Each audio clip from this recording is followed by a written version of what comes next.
One of the top reasons that people come to quilting is to capture memories, whether it be baby clothes, a stack of t-shirts, sports jerseys, or nursing uniforms. Today's guest, Ellen Simon, has been making memory quilts for over 25 years. With her husband, she figures they've made almost 1,000 memory quilts, and she has seen it all from Hawaiian shirts to polyester knits. And you know I have 1,000 questions about it. So grab your sewing and a cup of tea, and here's my interview with Ellen Simon. So you're coming to me from Florida, right? Correct, which is not my native town. Originally from Chicago. Oh, wow. And then we spent 10 years in South Carolina. And then when my daughter decided to attend the University of Florida, we moved down to Florida. So how did you get from Chicago to South Carolina? I call it my husband's midlife crisis. He was tired of living in the city. He was tired of his job. He was tired of the weather. We were all tired of listening to the Chicago news where so many bad things are reported all the time. But it personally, it didn't affect us where we lived, but you're constantly bombarded by just really depressing reports. So we decided to just pick up and move, and we looked for a place that would be good for my daughter. So it had to have an ice skating rink, and we looked for a place that had a good economy and better weather. And he and his father had gone to some sports convention, and they were all trying to promote South Carolina golfing and fishing, and that just appealed to him. So that we looked into it, and we made the mistake, maybe it was a mistake, of going the week when all the azaleas are in bloom. Well, the town is gorgeous, and we were so impressed. So we just picked up and we moved, and we didn't have jobs. We didn't know a soul, but that actually, sometimes that emboldens people. And so, in the back of my mind, I knew that I wanted to open a quilt shop, and we were there for about a year, just kind of getting the lay of the land, so to speak, before we opened the shop. So how did you come to quilting? So I came to quilting back in the early 70s. That really dates me. Those are my hippie days. And I decided that, being a hippie, you should be able to make everything yourself. So I started making, actually, it's the first quilt I ever made is on the back wall there. It was bed-sized at one time. But because I made it from clothing fabrics, I used to make my own clothes, it disintegrated pretty fast after I actually used it. So that was the first one back in the 70s. And I've always sewn all my life. So it was a natural progression. So did you come from a family of quilters or sewers? So my grandmother was a dressmaker. My grandfather on the other side of the family was a tailor.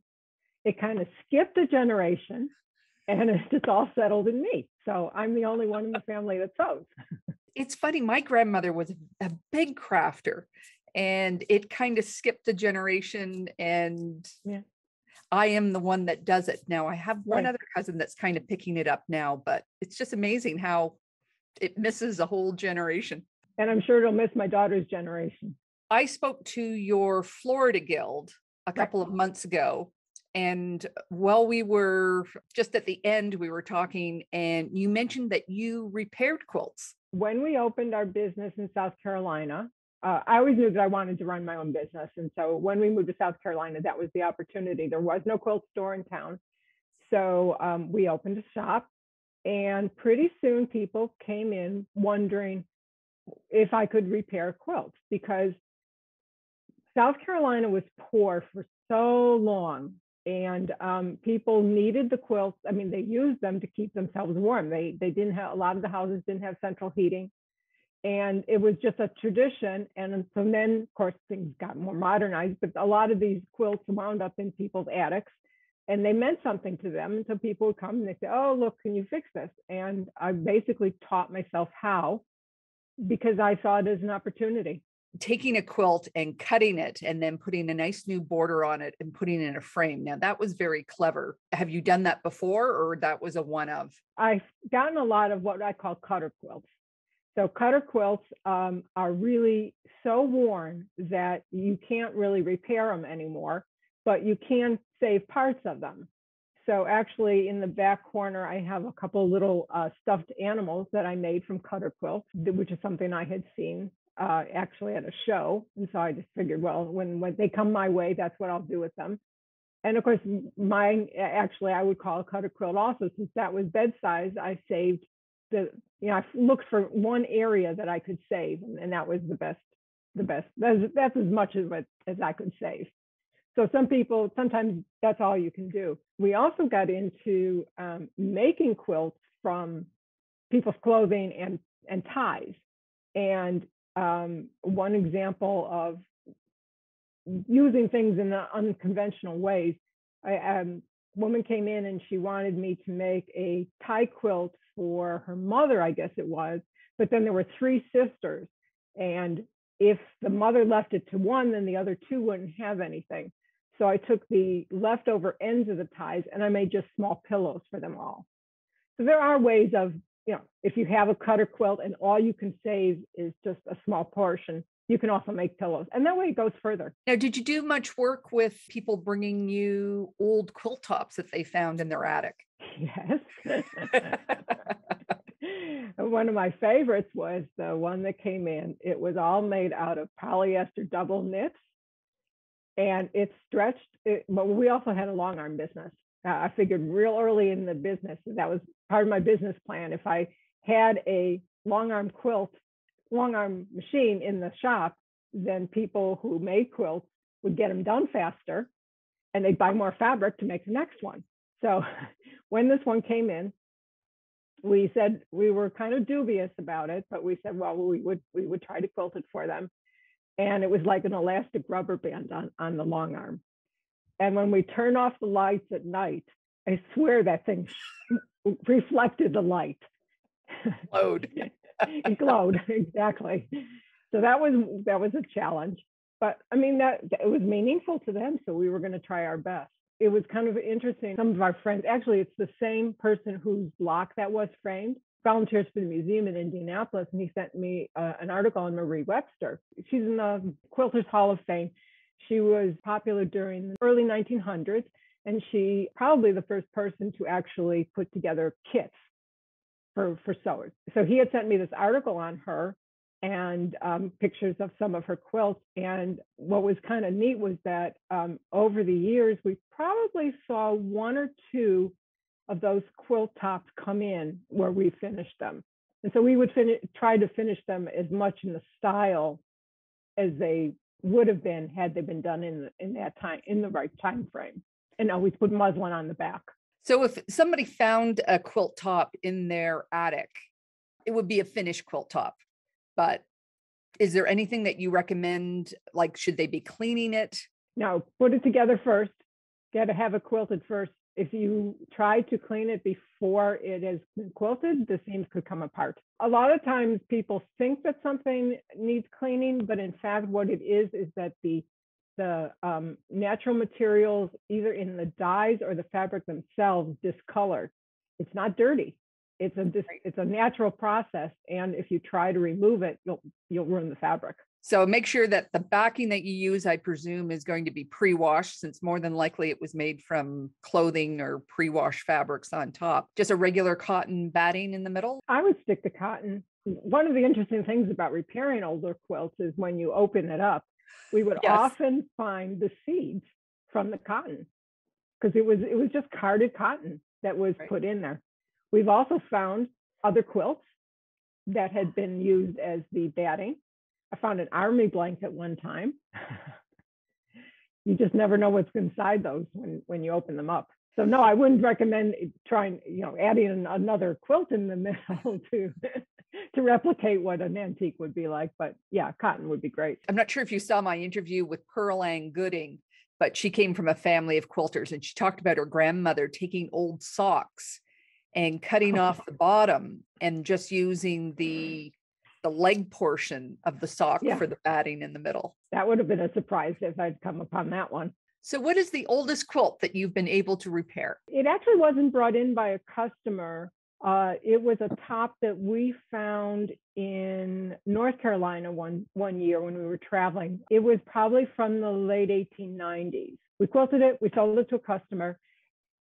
About 6 months later, she came back and she said it was beginning to ravel, or there were some parts that needed to be repaired. So I did repair those for her because she bought the quilt from us, and I wanted to guarantee that, you know, it was going to last another 50 years or whatever. And the other thing is, when I do repair work, if anything comes to me that I consider historically significant, I tell them to take the quilt back and take it to a conservator. So there are people who work on museum quality quilts, and that's conservation work, as opposed to what I do are minor repairs, or repairs to quilts that are really just family heirlooms, as opposed to historically significant. I would never touch. Many people come to quilting for t-shirt quilts. This is a gateway type of quilt, but it's not necessarily the best for the beginner sewer. Do you agree? Well, absolutely. And that's why we say, once you cut into that shirt, there's no saving it. I mean, it's not like there's more fabric, like you can go to the store and buy more fabric. So we really do recommend that you bring it to someone who knows how to do it, because what they don't realize is that by the end of the process, it's about 3 times heavier than a normal quilt. And sure, cutting a square and sashing it it's a basic, not that difficult skill, but it's handling the whole thing with the weight and getting it quilted, for instance. That's what throws people most. Can you remember your first t-shirt quilt? Yeah, so there was a woman who came into the shop, and her daughter was a tennis player, and her daughter wanted her to make one for her.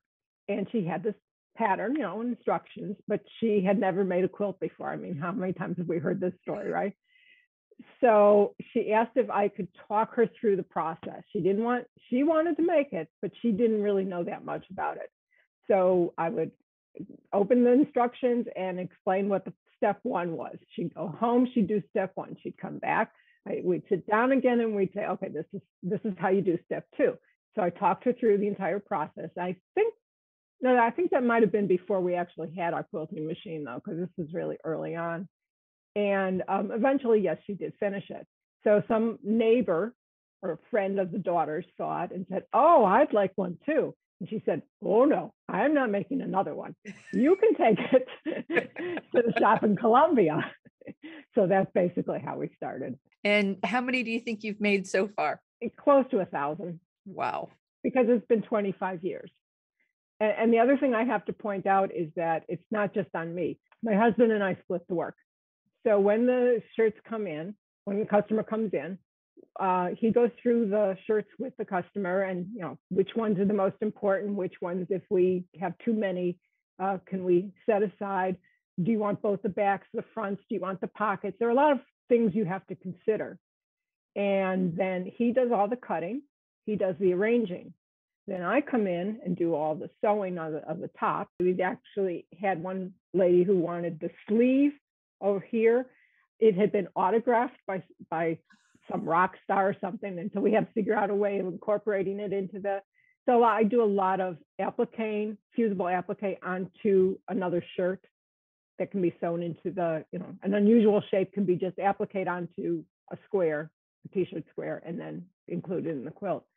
So it goes back to him for quilting, and then it comes back to me for binding.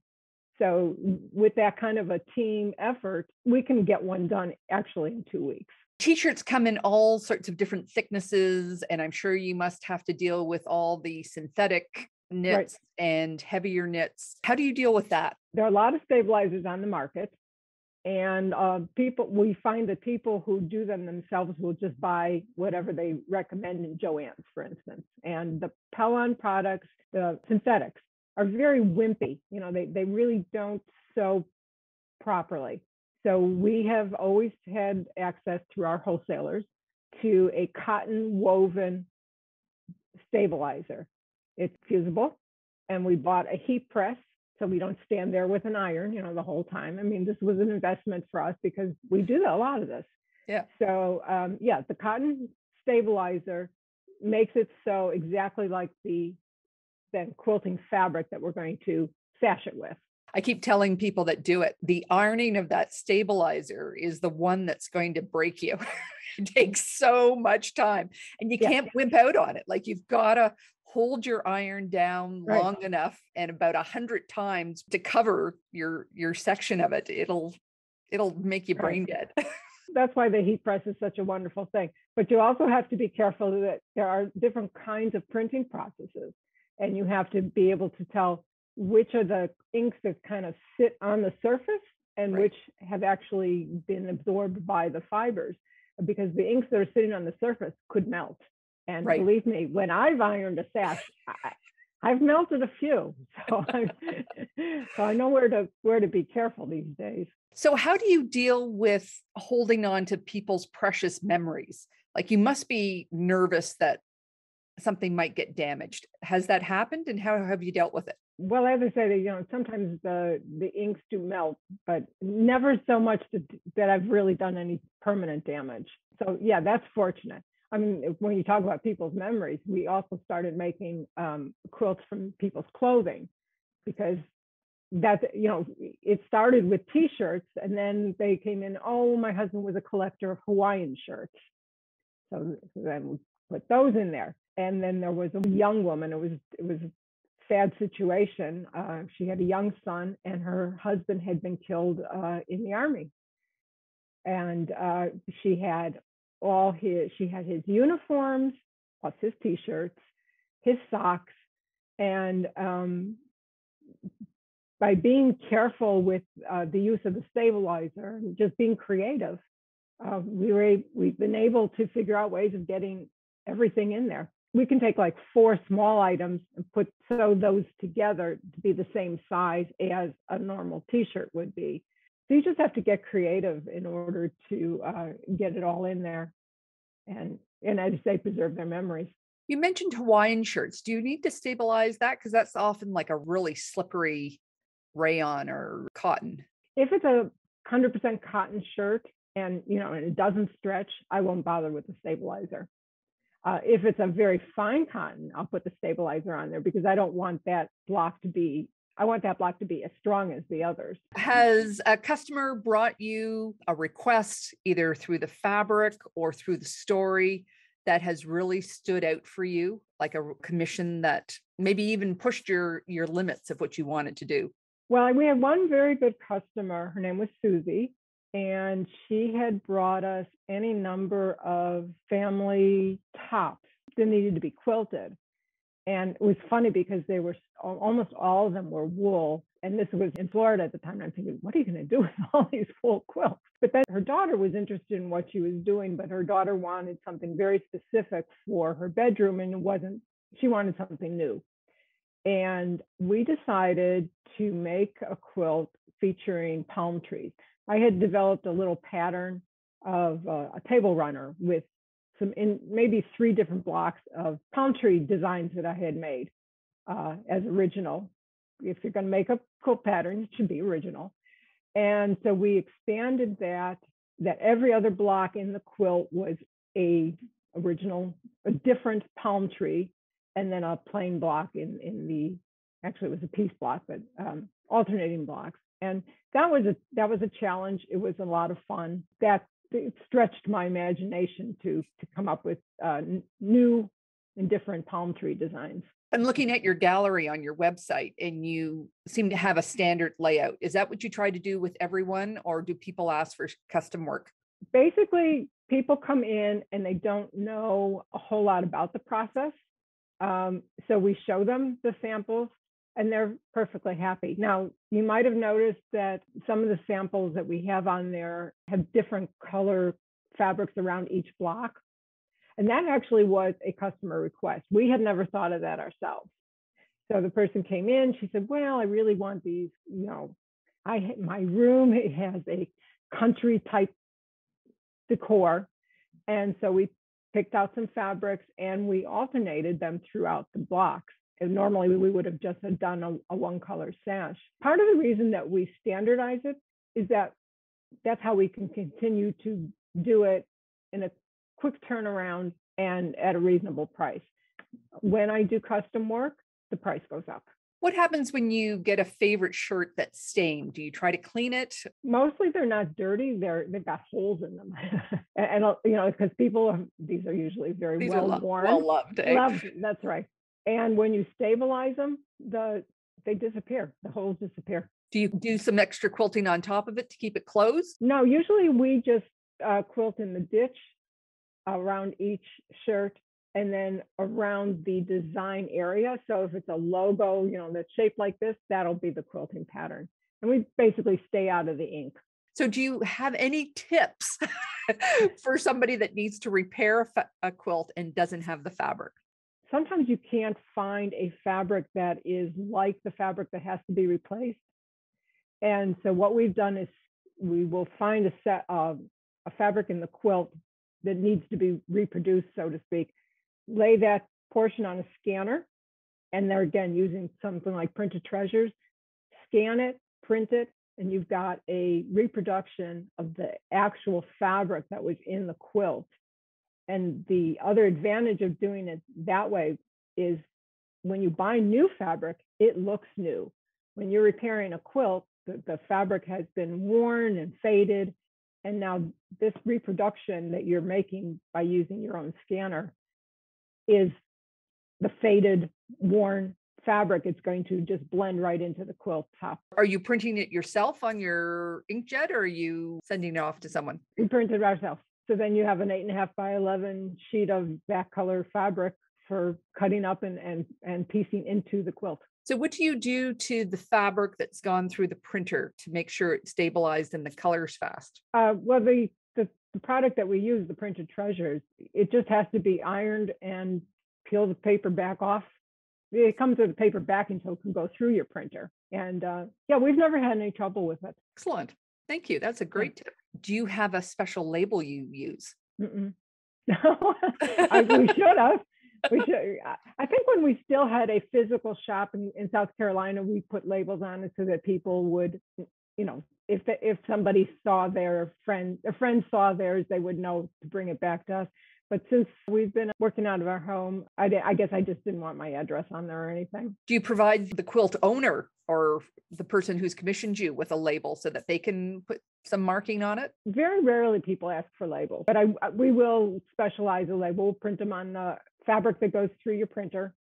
So I like to make a little pocket. Okay. So that, it's all enclosed and then that gets sewn on and a little decorative stitching around it. And then they can put their own card inside it? No, it's just fabric. No, most people just don't even think about that. I'm on a journey this year. I haven't labeled my quilts, well, or at least very rarely. And I realize I should be. And I'm always interested in how people label their quilts. You use the desk jet? We used to use the inkjet. Now we just use printed treasures, I think it's called. So with a quilt business, making t-shirt quilts, do you ever get time to make your own quilts? Depends on the year. There have been years when I have missed every deadline I had set for myself because the business comes first. And then when 2020, when the COVID broke out, I had 2 months of pure bliss with no business. I think it was like probably March and April. And I got a lot of my own stuff done, some of my UFOs, and I do a lot of charity work because I have a lot of leftover strips from the t-shirt quilts. And so I use those for kids quilts, baby quilts for the hospital. And then the year just kicked into gear starting from May through probably this March. It just was nonstop because during COVID, people were stuck in their houses. They were cleaning out their closets. They were finding that pile of t-shirts that they had promised Junior they were going to take care of 5 years ago.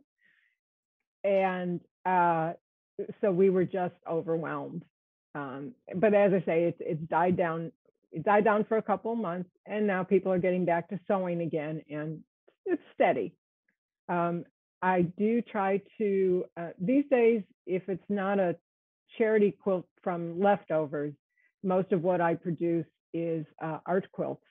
And I'm pleased to say that last month, I had 2 art quilts in 2 exhibits up in the walls at the same time. One was a SAQA exhibit, the Studio Art Quilt Associate, the Florida Exhibition Committee. We put together an exhibit that was up in the museum in Tarpon Springs. And then I entered another quilt in the Florida Craft Gallery, which is in St. Pete, about 45 minutes north of here. And that one sold. Oh, wow. I went to pick it up and she couldn't find it. And after 3 trips back and forth, I said, well, could it have sold? So she went back and said, oh, yes, somebody bought it. That's always a treat. Yeah, that was validation. So do you have one of those quilts nearby that you can show me? So actually what's on the wall are 3 small art quilts. I'm in the process of making another larger quilt for another SAQA entry. And I had done these leaf studies, the 2 on the top. I'd done those a couple of years ago. And when I started work on the one for the show that's coming up, I realized that would be a good prototype for what I had in mind for this one. So that's what I'm trying to get done now. But of course, somebody is shipping us 5 tops from South Carolina for quilting, in which I'm doing all the bindings. So I have to juggle. Have you done much traveling for quilting? Well, my favorite trip for quilting was going to quilt market. Oh, isn't that a wonderful trip? Yes. And actually, I always went to spring market because it wasn't as crowded and you got to go to all kinds of places. I've been to Atlantic City, Kansas City, St. Louis, forget where else, but you really get to see a little more of the United States. And I usually try to plan an extra day in that trip to just spend exploring the city instead of just going to market. And then one time I actually went to Houston market. I've been to Houston once and it's just so big. It's just so big. It is big. So the beauty of going to market in Houston is that the show is up. It's just not open to the public. So you can go all through the festival quilts at your own speed. I mean, I spread it out over 3 days in order to see it all. I don't know how people go in one day and see it. Well, you can't. Even when I've gone to QuiltCon or Quilt Canada, you need time. Like you can only see so many. And then even then, after walking it 3 separate days, you go home and there's somebody just starts talking about a quilt and you're going, where in the world was that? Yeah. Yeah. You miss them. That's right. Do you have a workshop or lecture? I used to do workshops and lectures. I don't anymore. I'm sort of past that stage. The modern quilt movement has really taken over so much of the population here. I mean, it's been such a strong influence and it's not my favorite. So sorry. No, everybody has their own taste. Yeah. So the first lecture I did was all about strip piecing, which I taught a lot of different classes when I had the shop in South Carolina. And it was called Confessions of a True Stripper. I like that. the first time I presented it was to a guild in Rockville, which is almost to the North Carolina border. And I had been practicing with my index cards and I really wanted to make a good impression. And I get to the guild and I realize I have forgotten my cards at home. Yeah. But I had practiced enough, and each quilt that I had them holding up was a cue as to what I was supposed to be talking about. So when I gave the next time I gave the lecture was to my own guild, and as soon as I got on stage, they started all singing the stripper song, and I turned beet red. So that was a popular presentation. And I've actually had a couple of other lectures. What is a art quilt anyway? Because people argue what makes a quilt an art quilt. And I think I had one other, but people always want something fresh and new. And I do as you know, I do the programming for the guild, and always finding fresh new speakers out there can be a bit of a challenge, but it's fun. I enjoy it. Well, especially right now with everybody meeting by Zoom, you don't get the Yeah. impact of the old trunk shows. So what can you do online in a lecture that has impact that you haven't seen 100 times before? So what we noticed was that it's not the same as seeing the quilt in person, but yet since we have such a large guild, probably anywhere from 80 to 150 people might show up for a meeting. Well, we can't all sit in the front row and see them right up front. So the advantage of the Zoom was that everybody got the same view. So if people want to get a hold of you, how do they get a hold of you? So our website is coastalquilter.com, and it will have all our information, including a phone number to call. So as I said, we do obviously t-shirt quilts, but I think what's harder to find is somebody who make the memory quilts from the clothing. And sometimes if you want something quilted, we do only free motion work. Thank you very much for being on the show. I really appreciate it. Well, it was fun. And I hope somebody's interested in hearing about this stuff. Oh, there is a lot of interest in t-shirt quilts. So thank you so much for sharing everything. All right. Thank you, Karen. I hope you've enjoyed my interview with Ellen Simon and that you incorporate some of her tips in your next memory quilt. I'll have her contact information in the notes below, as well as her social media and her website. Next up on Karen's Quilt Circle is Erin Suliak, coming to us from the Northwest Territories. She is a talented artist and quilter, and we will be talking about quilting in the far, far north. You don't want to miss it, so be sure to subscribe. And last week, I uploaded my video, This Old Quilt, which is my vlog of my own adventure with an old quilt top. Next time you are in your sewing room, make sure you have Karen's Quilt Circle playing in the background. I have interviewed so many interesting people. Let one inspire you. So take care, and I'll see you next time.